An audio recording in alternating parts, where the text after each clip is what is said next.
Certaines des vérités les plus profondes de la vie ne nous ont pas été transmises comme des vérités, mais comme des mensonges pieux. Quand nous étions enfants, nos parents nous disaient des phrases qu'ils savaient ne pas être littéralement vraies. Ce n'étaient pas des mensonges malveillants, mais des graines symboliques destinées à nous donner du courage, de la sécurité et une direction. Carl Jung rappelait que la psyché humaine ne se forme pas uniquement à partir de faits, mais aussi à partir de symboles. Et les symboles, dans l'enfance, prennent souvent la forme de petits mensonges qui façonnent notre vision du monde. Ces phrases simples, presque toujours prononcées dans des moments quotidiens, au moment de se coucher face à une difficulté à l'école ou pendant une conversation à table, fonctionnaient comme des fils invisibles qui tissaient notre confiance dans la vie. Aussi naïves qu'elles puissent paraître, elles avaient le pouvoir de nous mettre en mouvement, de nous donner une boussole pour affronter l'inconnu. Et le plus curieux, c'est que ces mots ne sont pas restés confinés à l'enfance. Ils ont traversé le temps et continuent d'agir silencieusement sur les choix et les émotions de la vie adulte. Même aujourd'hui, alors que beaucoup ont les cheveux gris, des enfants diplômés et même des petits-enfants, on perçoit encore l'influence de ces anciennes phrases. En réfléchissant à leur propre parcours, beaucoup découvrent que ce sont précisément ces mensonges sages qui les ont aidés à construire leur sentiment d'appartenance, leur dignité et leur résilience. Dans notre jeunesse, nous y croyons sans poser de questions. Nous croyons que le monde est juste, que nous pouvons être tout ce que nous voulons, que notre famille nous aimera toujours sans limite. Ces mots nous réchauffaient comme une couverture invisible, nous protégeant des tempêtes de la croissance. À l'âge adulte, la désillusion est venue. Le monde a révélé ses injustices, les rêves ont dévoilé leurs barrières, l'amour familial a montré ses conditions et ses fragilités. Face à cela, beaucoup ont eu le sentiment d'avoir été trompés. Mais avec la maturité, lorsque nous regardons en arrière avec la sagesse acquise au fil des décennies, nous percevons quelque chose de différent. Nous n'avons pas été trompés, nous avons été préparés. Ces phrases n'étaient pas des descriptions objectives de la réalité, mais des mythes fondateurs. Elles étaient nécessaires pour nous donner la force d'aller de l'avant, même lorsque la réalité se révélait trop dure. Carl Jung disait que l'esprit humain ne survit pas uniquement de la vérité nue. Il a besoin de mythes, d'histoires qui donnent forme à l'invisible. Les parents, souvent sans en être conscients, sont devenus les conteurs de ces mythes, et ce faisant, ils ont laissé dans le cœur de leurs enfants adultes un héritage qui va au-delà des biens matériels. Ils ont laissé des symboles qui soutiennent l'appartenance et la confiance. Aujourd'hui, en regardant leurs enfants devenus adultes, de nombreux parents se rendent compte que ces mythes sont toujours vivants. La manière dont leurs enfants affrontent les défis, gèrent les frustrations ou entretiennent des liens avec leur famille est profondément marquée par ces anciennes phrases. Même lorsque les enfants ne sont pas d'accord, même lorsqu'ils sont éloignés, ils gardent au fond de leur cœur le souvenir d'avoir appris à croire. Ces petits mensonges étaient en fait des déclarations d'amour sous forme de symboles. Ils ne garantissaient pas une vie sans douleur, mais donnaient un sens aux souffrances inévitables. Ils ne garantissaient pas des victoires absolues, mais enseignaient que la lutte en valait toujours la peine. Et surtout, ils donnaient à chaque enfant le sentiment d'avoir une place, un endroit où il pouvait toujours revenir, ne serait-ce que dans ses souvenirs. C'est pourquoi on peut affirmer que les mensonges sages n'ont pas disparu lorsque nous avons grandi. Au contraire, ils se sont transformés en piliers invisibles qui continuent de soutenir nos choix, nos espoirs et la façon dont nous interagissons avec nos parents, même à l'âge adulte. Aujourd'hui, alors que beaucoup de ceux qui entendent ces mots sont déjà âgés et voient leurs propres enfants grandir, il est clair que ces phrases innocentes ont été comme des rails qui ont maintenu leur cœur lié à leur famille, même après tant de changements. Le monde a peut-être montré que ce n'est pas si simple, mais les symboles transmis sont restés. Et c'est d'eux dont nous allons parler maintenant.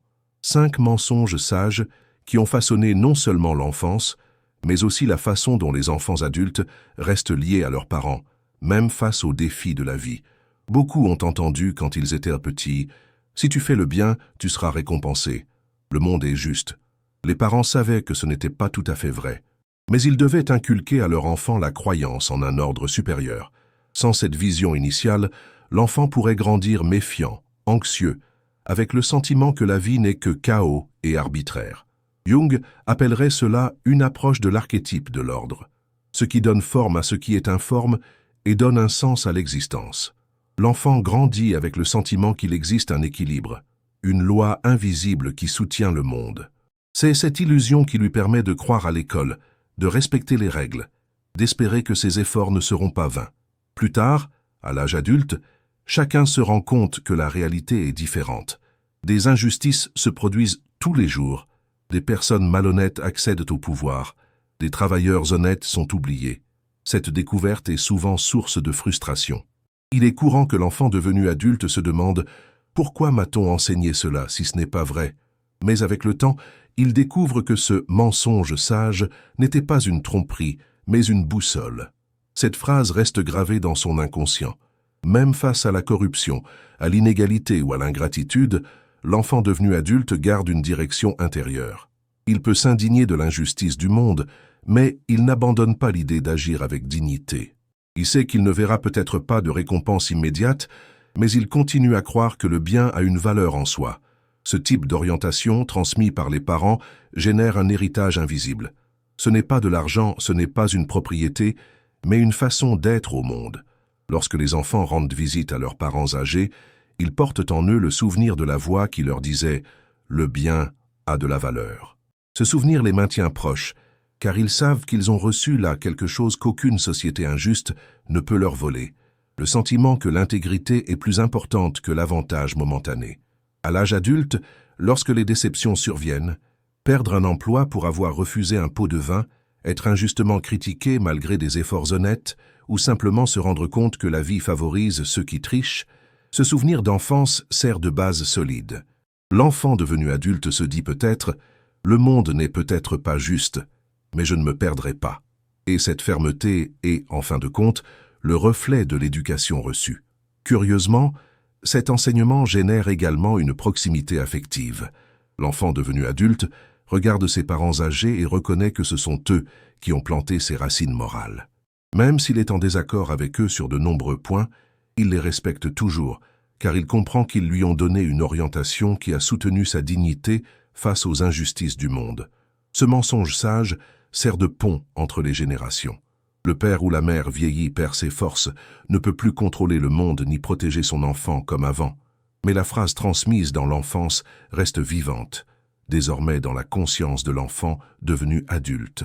Et grâce à elle, le lien demeure. Lorsque les enfants reviennent chez leurs parents, souvent déjà adultes, ils s'assoient à table et se rendent compte qu'ils ne sont pas là uniquement par lien du sang, mais par respect silencieux pour ce qu'ils ont reçu. Le courage de croire en quelque chose de plus grand que l'intérêt immédiat. Ainsi, la phrase « le monde est juste » n'est pas évaluée selon des critères littéraux, mais selon son effet symbolique. Elle ne décrit pas le monde tel qu'il est, mais tel qu'il devrait être. Et en y croyant, même pour un temps limité, l'enfant emporte dans sa vie d'adulte la volonté de lutter pour la justice, même s'il ne la trouve pas partout. Au final, ce mensonge devient vrai d'une autre manière. Non pas parce que le monde est toujours juste, mais parce que l'enfant qui y a cru choisit de vivre de manière juste. Et ce faisant, il perpétue l'enseignement de ses parents, préservant ainsi le lien émotionnel et spirituel qui l'unit à eux, même à l'âge adulte. Un autre mensonge qui résonne tout au long de la vie est celui-ci. Tu peux être ce que tu veux. Enfant, nous y croyons sans hésiter. Nous nous imaginons médecins, artistes, explorateurs, inventeurs, héros. L'esprit enfantin ne connaît pas de limites, et cette phrase fonctionne comme une clé qui ouvre la porte de l'imaginaire. Bien sûr, les parents savaient que ce n'était pas littéral. La vie est faite d'obstacles concrets, facteurs économiques, limites de talent, circonstances sociales, opportunités qui ne se présentent jamais. Tout le monde ne peut pas réaliser ses rêves. Pourtant, les parents répètent ce mensonge parce qu'ils comprennent que l'imagination a besoin d'elle avant de connaître les murs. Carl Jung expliquerait ce phénomène à travers l'archétype du héros. Chaque enfant a besoin de croire que sa vie est un voyage épique, avec des batailles à gagner et des conquêtes à réaliser. Cette croyance crée une énergie psychique qui permet de relever les premiers défis, apprendre à lire, surmonter ses peurs, développer ses capacités. C'est comme si la phrase « tu peux être ce que tu veux » insufflait du courage à l'enfant pour qu'il fasse ses premiers pas vers l'individuation, le processus qui consiste à devenir qui il est vraiment. Plus tard, à l'âge adulte, l'illusion s'effondre. Le jeune se rend compte qu'il ne sera pas capable de tout. Les rêves d'enfance se heurtent à des limites. Tout le monde n'obtient pas l'emploi idéal. Tout le monde ne développe pas les talents qu'il imaginait. Tout le monde n'atteint pas les objectifs qu'il s'était fixés. À ce moment-là, beaucoup ressentent de la frustration, croyant qu'ils ont été trompés. Mais en mûrissant, ils comprennent que le plus important n'était pas le résultat, mais le courage d'essayer. Les enfants adultes regardent en arrière et reconnaissent que, même s'ils ne sont pas exactement ce dont ils rêvaient, ils sont devenus plus forts, plus résilients et plus créatifs parce qu'un jour, on leur a dit qu'ils pouvaient tout faire. Le chemin parcouru, semé d'embûches et d'obstacles, a été possible précisément parce que quelqu'un a semé en eux la foi en leur propre potentiel. Ce mensonge préserve également le lien familial. L'enfant adulte, même loin, éprouve de la gratitude pour avoir reçu cette impulsion initiale. Il n'est peut-être pas devenu un grand artiste ou un homme d'affaires prospère, mais il sait qu'il a eu à ses côtés des parents qui ont cru en sa capacité à être plus. Ce sentiment d'avoir été encouragé crée un sentiment d'appartenance qui traverse les années, car le souvenir affectif de ce soutien est indestructible. Et voici un point essentiel. Les parents n'ont jamais pu garantir que tout serait possible, mais ils savaient que la foi transmise était plus précieuse que la réalité brute. En disant « tu peux être ce que tu veux », ils ne décrivaient pas le monde, mais semaient une croyance capable de pousser leurs enfants vers l'avant. À maturité, quand on a déjà des enfants adultes ou même des petits-enfants, cette phrase prend un nouveau sens. Le cycle se répète. Beaucoup sont surpris d'entendre leurs propres enfants dire la même chose à leurs petits-enfants. « Tu peux être ce que tu veux ». Et ils se rendent compte que ce mensonge sage continue d'être transmis, non pas parce que le monde a changé, mais parce que le besoin humain de croire reste le même. Cette phrase ne crée pas de déception, elle crée du mouvement. Elle ne garantit pas le succès, mais elle garantit le courage. Et en fin de compte, c'est ce qui maintient les enfants liés à leurs parents. Le souvenir qu'ils ont été encouragés à avancer, à essayer, à rêver. Ainsi, tu peux être ce que tu veux ne doit pas être considéré comme un mensonge, mais comme un cadeau. Un cadeau qui façonne non seulement l'enfance, mais aussi la vie adulte, car il permet à chacun de se sentir qu'il n'est pas seul, que quelqu'un a cru en son potentiel alors qu'il n'y avait encore aucune preuve de celui-ci. Et cette confiance silencieuse, transmise par un mensonge pieux, reste un héritage affectif qui unit parents et enfants tout au long de leur vie. Combien de fois un père ou une mère a-t-il dit « Quoi qu'il arrive, je t'aimerai toujours ». C'est l'une des phrases les plus répétées dans les foyers du monde entier. Cependant, si nous l'analysons de près, nous nous rendons compte qu'elle n'est pas tout à fait vraie. L'amour humain, contrairement à l'amour idéalisé, est traversé par des attentes, des limites et même des frustrations. Il y a des moments de déception, d'éloignement, de désaccord, qui mettent à l'épreuve même les liens les plus intimes. Pourtant, cette phrase est un mensonge nécessaire. Pour Carl Jung, cette promesse éveille chez l'enfant l'expérience de l'archétype du clan, le sentiment d'appartenir à une communauté primaire où l'on est accepté et protégé. Ce sentiment fondamental est essentiel. L'enfant qui grandit en croyant à l'amour inconditionnel de sa famille sent qu'il a un sol solide sous ses pieds. Fort de cette confiance, il peut prendre plus de risques, oser découvrir le monde, car il sait qu'il a toujours un endroit où revenir. Ce qui est curieux, c'est que cette phrase entendue si souvent dans l'enfance ne perd pas de sa force lorsque l'enfant devient adulte. Au contraire, elle se transforme en une ancre émotionnelle qui continue à soutenir le cœur, même lorsque la vie devient plus complexe. Les enfants adultes, souvent occupés par leurs propres responsabilités, gardent encore ce souvenir en eux. Même lorsque des conflits, des critiques ou des distances apparaissent, il y a quelque chose de silencieux qui leur fait croire qu'au fond, ils appartiennent toujours à ce noyau. Dans la pratique, nous savons que même les liens familiaux peuvent s'user. Les discussions sur les choix de vie, les difficultés financières, les différences de valeurs, les héritages ou les relations conjugales peuvent ébranler la cohabitation. Mais au fond, le souvenir de cette phrase fonctionne comme un phare. Quoi qu'il arrive, tu fais partie de nous. Ce phare n'élimine pas les vagues de la vie, mais il empêche le bateau de la relation de se perdre complètement. Les enfants adultes qui font face à des échecs professionnels, à des divorces ou à des maladies, trouvent de la force dans ce souvenir. Même s'ils n'appellent pas leurs parents tous les jours, même s'il existe des blessures non résolues, ils gardent au fond d'eux-mêmes le sentiment qu'ils peuvent revenir, qu'il existe un endroit où ils seront accueillis. C'est ce souvenir qui les pousse souvent à rendre visite à leurs parents, à leur demander conseil, ou simplement à leur dire qu'il leur manque. Ce mensonge leur donne le courage de partir et l'espoir de toujours pouvoir revenir.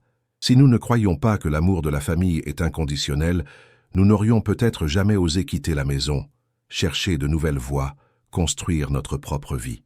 C'est précisément cette promesse, même illusoire, qui nous a permis d'être indépendants, sachant que le lien avec la famille resterait intact. Et lorsque les parents atteignent la vieillesse, ce mensonge sage se transforme en héritage affectif. Les enfants adultes les regardent et reconnaissent que malgré toutes leurs failles et leurs limites, ils ont reçu d'eux la plus grande des sécurités, la certitude qu'ils n'étaient pas seuls au monde. C'est ce souvenir qui renforce le respect et la proximité, même lorsque la routine ou les divergences d'opinion créent une distance. C'est pourquoi, en disant « je t'aimerai toujours », les parents ne décrivaient pas une vérité absolue, mais plantaient un symbole qui garantirait l'appartenance tout au long de la vie, même lorsque la réalité montrerait que l'amour humain est imparfait. Au final, ce mensonge n'est pas synonyme de fausseté, il signifie protection. C'était un geste d'amour traduit en mots plus grands que la réalité. Et c'est précisément cet excès, cette promesse qui ne pouvait être tenue à tous égards, qui a donné la force aux enfants de grandir, de partir et malgré tout, de garder dans leur cœur la certitude qu'ils pourraient toujours revenir. Dès notre plus jeune âge, nous sommes nourris d'histoires où les héros triomphent et les méchants tombent. Les contes de fées se terminent par des fins heureuses. Les dessins animés rétablissent toujours l'ordre. Et même dans les histoires que nous entendons avant de nous endormir, il y a la promesse que la bonté l'emportera toujours. Cependant, la vie réelle confirme rarement ce scénario. Combien de fois voyons-nous des personnes bonnes subir des défaites, tandis que celles qui exploitent ou trompent semblent prospérer? Pourtant, ce mythe est essentiel à la santé psychique. Carl Jung expliquait que l'inconscient collectif se nourrit de symboles dans lesquels la lumière triomphe des ténèbres. Ce schéma symbolique est présent dans les mythologies anciennes, les religions, les récits culturels de différents peuples. Il répond à un besoin humain profond, croire que la vie a un sens, que la lutte n'est pas vaine. Sans ce mythe, l'être humain se perdrait dans le désespoir et le cynisme. Quand un enfant grandit en entendant que le bien l'emporte toujours, il ne reste pas paralysé face aux premières difficultés. Il apprend à espérer, à persévérer, à croire que cela vaut la peine d'agir correctement, même quand tout semble perdu. Cette confiance initiale devient un moteur invisible qui l'accompagne jusqu'à l'âge adulte. À l'âge adulte, tout le monde découvre que la réalité n'est pas si simple. Il y a des injustices qui ne sont jamais réparées. Il y a des gens bons qui meurent sans reconnaissance. Il y a des causes nobles qui semblent vaincues. C'est à ce moment-là que la phrase des parents ressurgit en silence, non pas comme une description de la réalité, mais comme un appel à continuer à se battre. L'enfant devenu adulte, même s'il est conscient que le mal peut l'emporter dans de nombreuses circonstances, choisit d'agir pour le bien, car c'est le message symbolique qu'il a reçu. Ce mythe remplit une fonction pratique. Il donne la force d'affronter les difficultés. Un adulte qui croit que le bien peut l'emporter résiste mieux à la souffrance. Même face à des tragédies, des pertes ou des injustices, il y a en lui une étincelle d'espoir. Et c'est cette étincelle qui empêche le désespoir total. De plus, la croyance transmise par les parents crée un lien durable. Lorsque les enfants, déjà adultes, sont confrontés à des crises, une faillite, un divorce, une maladie, ils se souviennent inconsciemment de ces histoires et de la sécurité qu'elles leur procuraient. Ce souvenir affectif les relie à nouveau à leurs parents, qui ont été les premiers à semer la graine de l'espoir. Ainsi, le mythe selon lequel le bien l'emporte toujours n'est pas seulement une illusion enfantine, mais un pont émotionnel qui relie les générations. Dans leur vieillesse, les parents peuvent avoir le sentiment qu'ils n'ont plus la force de lutter contre les injustices du monde. Cependant, en voyant leurs enfants adultes persévérer, ils reconnaissent que l'enseignement est toujours vivant. Même lorsque la réalité montre le contraire, cette croyance préserve la dignité de la famille. Car il ne s'agit pas de prouver que le bien l'emporte en toutes circonstances, mais de garantir que l'espoir ne soit jamais détruit. Le bien ne l'emporte peut-être pas à la fin de toutes les histoires, mais sans ce mensonge pieux, beaucoup auraient abandonné avant même d'essayer. L'énergie pour continuer à se battre naît précisément de cette croyance. C'est pourquoi la phrase « le bien finit toujours par triompher » ne doit pas être considérée comme une tromperie, mais comme un héritage. Un héritage qui soutient les enfants adultes dans les moments de douleur, donne un sens aux choix éthiques et renforce le lien avec les parents qui leur ont transmis cette vision. Au final, Le bien n'a pas besoin de triompher dans toutes les histoires. Il suffit qu'il triomphe en nous, nourrissant le courage de continuer. Le mensonge le plus puissant est peut-être celui-ci. Tu es spécial. Dès leur plus jeune âge, beaucoup ont entendu cette phrase comme un refrain répété par leurs parents. Au fond, ils savaient qu'ils ne pouvaient pas l'affirmer en termes absolus. Le monde est peuplé de milliards de personnes, chacune avec son histoire, ses talents, ses souffrances. Personne n'est suffisamment unique pour être hors de toute comparaison. Mais les parents disent cela parce qu'ils comprennent instinctivement que l'enfant a besoin de se sentir valorisé pour avoir le courage de grandir. Pour Carl Jung, cette phrase renvoie à l'individuation, le processus qui consiste à devenir pleinement soi-même. Un enfant qui se croit spécial ne se laisse pas paralyser par les comparaisons. Il se sent autorisé à chercher sa propre voie, à développer ses capacités, à explorer son identité sans craindre d'être effacé par la collectivité. Ce sentiment initial est comme une étincelle qui allume le désir de vivre. Dans l'enfance, croire qu'on est spécial permet à l'enfant d'affronter ses premiers défis avec confiance. À l'école, lorsqu'il apprend quelque chose de nouveau, il sent qu'il en est capable. Lorsqu'il dessine, chante ou écrit ses premiers mots, il croit qu'il y a quelque chose en lui qui mérite d'être reconnu. Cette foi initiale se transforme en estime de soi, en force pour se relever après chaque échec. À l'âge adulte, la réalité montre que nous ne sommes pas uniques au monde. Le marché du travail ne traite pas chaque individu comme irremplaçable. Les relations sociales exposent des comparaisons inévitables. Il y a des gens plus talentueux, plus intelligents, plus reconnus. L'illusion s'effondre et l'enfant devenu adulte se rend compte qu'il n'est pas spécial, au sens littéral du terme. Pourtant, la marque du mensonge demeure. Même face aux défaites, il existe en lui une confiance qui ne s'explique pas par la logique. C'est la confiance héritée du regard de ses parents. Ce regard, même lorsqu'il est loin, soutient l'estime de soi. C'est ce qui pousse l'enfant devenu adulte à essayer encore une fois, à persévérer dans un projet, à croire que sa vie a de la valeur, même lorsque le monde insiste pour démontrer le contraire. Ce mythe préserve également le lien familial. Lorsque les enfants retournent chez leurs parents âgés, ils ne voient pas seulement les traces du temps qui passe. Ils voient ceux qui leur ont dit un jour « tu as de la valeur ». Et cette reconnaissance renforce le lien, même face aux douleurs du vieillissement. Il ne s'agit pas seulement de gratitude, mais de quelque chose de plus profond. La conscience qu'une partie de leur identité a été façonnée par ce regard qui a cru en eux. L'enfant adulte peut se sentir ordinaire au milieu de la foule, mais il porte en lui une flamme silencieuse qui a été allumée par la voix de ses parents. Cette flamme ne le transforme pas en quelqu'un de supérieur, mais en quelqu'un capable de croire en lui-même. Et croire en soi est la base de tout dépassement. Ainsi, la phrase « tu es spécial » n'était pas une illusion trompeuse, mais un geste d'amour. C'était une façon symbolique de dire « ta vie a un sens et tu mérites de trouver ta place ». Même si, dans le monde réel, tout le monde est remplaçable, ce mensonge pieux donne le courage de vivre comme si ce n'était pas le cas. Au final, ce mensonge sage se transforme en une vérité émotionnelle. Car pour chaque enfant devenu adulte, être spécial ne signifie pas être meilleur que les autres, mais se sentir unique aux yeux de ceux qui lui ont donné la vie. Et ce sentiment suffit à nourrir toute une vie d'appartenance. Ces 5 mensonges n'étaient pas des tromperies, c'étaient des symboles d'amour. Chacun d'entre eux a façonné non seulement l'enfance, mais aussi la vie adulte des enfants. Ce sont eux qui font que même après des décennies, le cœur se tourne encore vers les parents. Ils ont fonctionné comme des graines invisibles, semées dans le sol de l'âme, qui ont germé sous forme de courage, de confiance et d'appartenance. Carl Jung rappelait que la vie ne se nourrit pas uniquement de faits. Les faits en eux-mêmes sont souvent froids et cruels. Ce qui donne un sens à l'existence, ce sont les mythes, les symboles, les histoires qui nous permettent d'affronter la réalité sans y succomber. Ces mensonges sages remplissent exactement ce rôle.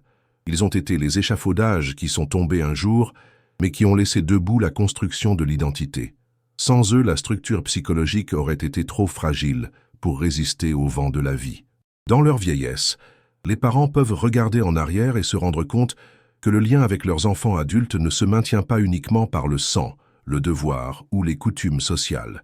Il se maintient parce qu'un jour, ils ont transmis des mots qui sont restés gravés dans l'inconscient, des mots qui ont accompagné leurs enfants dans leur parcours, qui leur ont servi de refuge dans les défaites et de motivation dans les nouveaux départs. Le monde n'est peut-être pas juste. Tout n'est pas possible. L'amour peut avoir des limites. Le bien ne gagne pas toujours, et peut-être ne sommes-nous pas si spéciaux que ça. C'est la dure réalité que nous présente la vie adulte. Cependant, en entendant ces mensonges lorsque nous étions encore enfants, nous avons grandi plus forts. Nous avons appris à garder notre dignité face à l'injustice, à prendre des risques même sans garantie, à faire confiance aux liens qui nous soutiennent, à persévérer même lorsque tout semblait perdu, et à croire que notre vie a de la valeur. Ces mots résonnent encore aujourd'hui dans l'esprit des enfants devenus adultes. Ils sont comme des voix qui murmurent dans les moments décisifs. Continue, ça vaut le coup. Il ne s'agit pas de les croire littéralement, mais de reconnaître que leur pouvoir réside dans le symbole, et non dans le fait. Et c'est précisément pour cela que, même après tant d'années, nous sommes encore reconnaissants de les avoir reçus.